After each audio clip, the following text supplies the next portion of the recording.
Tú eres epidemióloga de la Universidad de Chile y quería que me explicaras primero la diferencia entre virus y bacteria.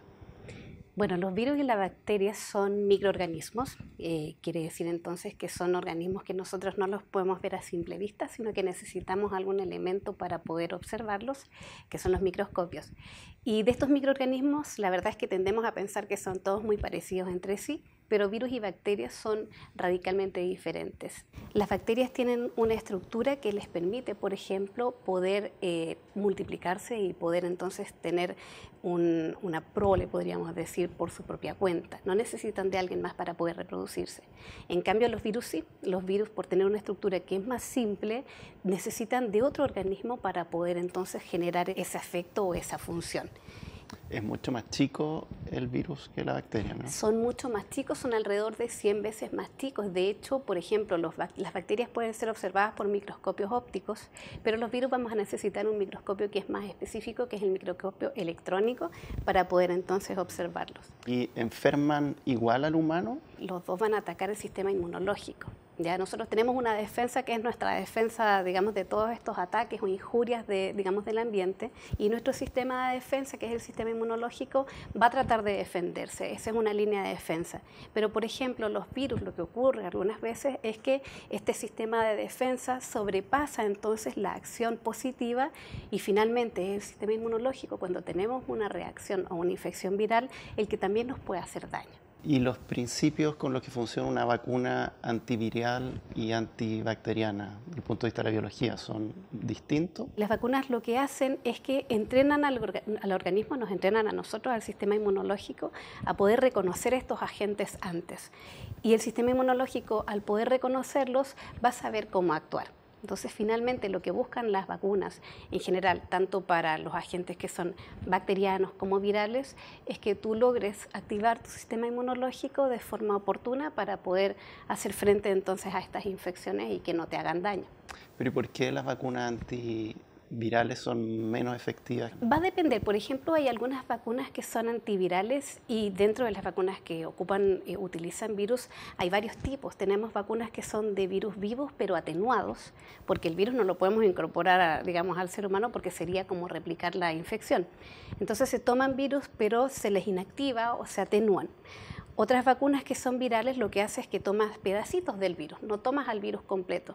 Y eso hace que el sistema inmunológico entonces vaya entrenándose sin tener la capacidad de enfermarse. La vacuna antiinfluenza, que nos sirve mucho para hablar de estas diferencias, es una vacuna que nos obliga entonces a modificarla año tras año porque ese virus sabe y va aprendiendo entonces de las defensas del organismo y por lo tanto se va cambiando y va mutando proteínas de su membrana de un año a otro que nos obligan entonces a adelantarlos y a tener una vacuna diferente año tras año. Entonces los virus mutan rápidamente, pero es cierto que las bacterias también van mutando también y que son Sí. menos efectivos. También mutan, también se adaptan, quizás a un ritmo un poquitito inferior a los virus, pero lo que hacen las bacterias es que van haciendo una cosa que se llama la transferencia horizontal. Y eso quiere decir que van traspasando entonces información genética de una bacteria a otra.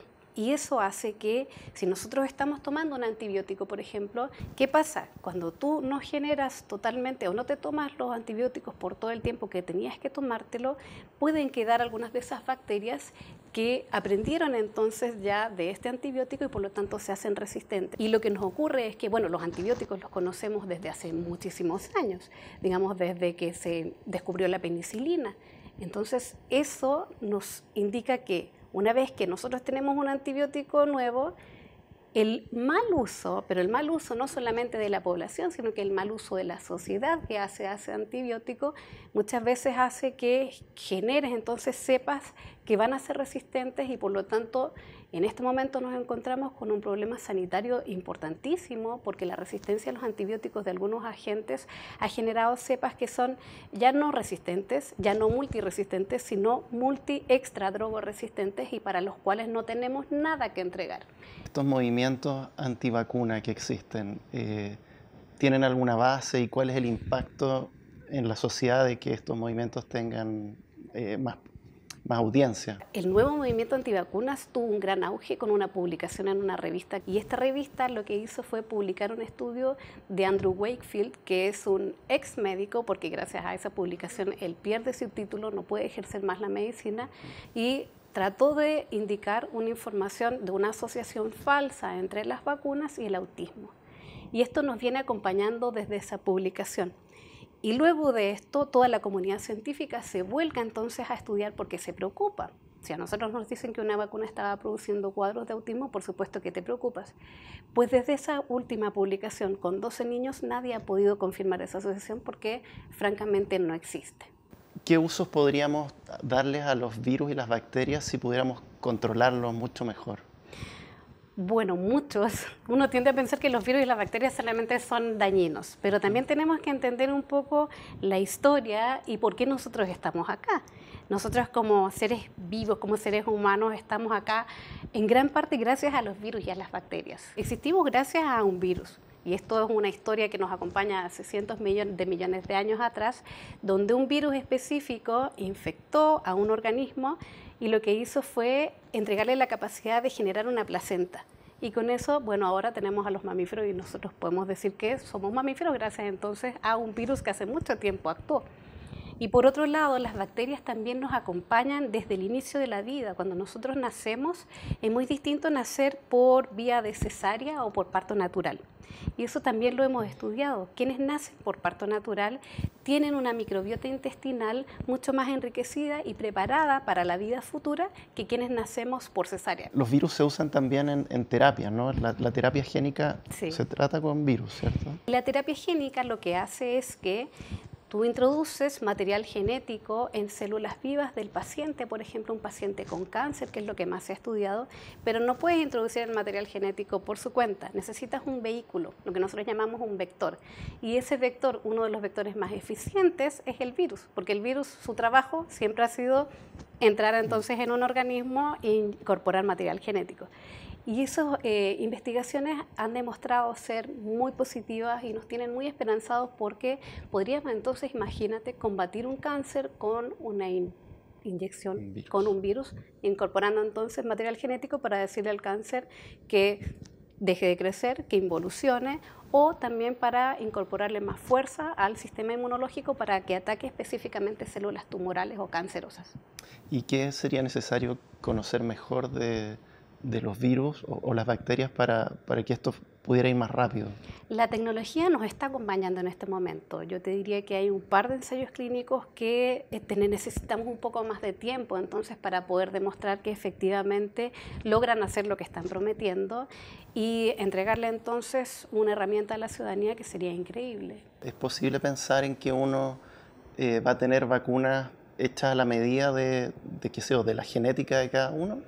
Es posible, yo creo que es un elemento interesantísimo además para explorar, pero yo te diría que la reflexión más que a la medida de uno sería una vacuna a la medida del virus o a la medida de la vacuna, digamos, de la bacteria necesaria. Y tomo el ejemplo de la influenza porque considero que es uno de los virus más fascinantes que existe para estudiar, porque como el virus va aprendiendo, va mutando rápidamente, nos obliga entonces a generar cada año una producción de vacunas y eso significa que tenemos que sobrecargar muchas veces a los laboratorios, muchas veces no nos llegan en los tiempos indicados y muchas veces desde que tú generas una vacuna hasta que realmente la necesitas, incluso el virus ya cambió. Por lo tanto, yo creo que una de las investigaciones que también nos tienen muy optimistas es el hecho de tener, por ejemplo, una vacuna de influenza universal. Una vacuna que tú generes que no solamente ataque a las proteínas que son las que van por fuera, que las que van mutando, sino que ataquen el material interno que es parejo para todas las virus influenza. Pensamos que en unos entre 3 a 5 años más podríamos tener esa vacuna y eso nos tiene muy contentos porque uno de los riesgos grandes que los epidemiólogos siempre tenemos presentes son las pandemias. Y las pandemias virales que nosotros históricamente nos han hecho más daño como sociedad son las pandemias de influenza. Sería genial poder contar entonces con esa vacuna. La idea de esta vacuna universal que atacaría el mecanismo interno del virus y no en la corteza, capa externa, porque primero sería una vacuna universal, ¿cierto? Valía para todas las influencias y por otro lado, porque no estaríamos en la situación que estamos ahora, en que preparar la vacuna toma tanto tiempo como le toma al virus mutar, y por lo tanto no son tan eficientes las vacunas ahora. Entonces eso lo encontré muy interesante.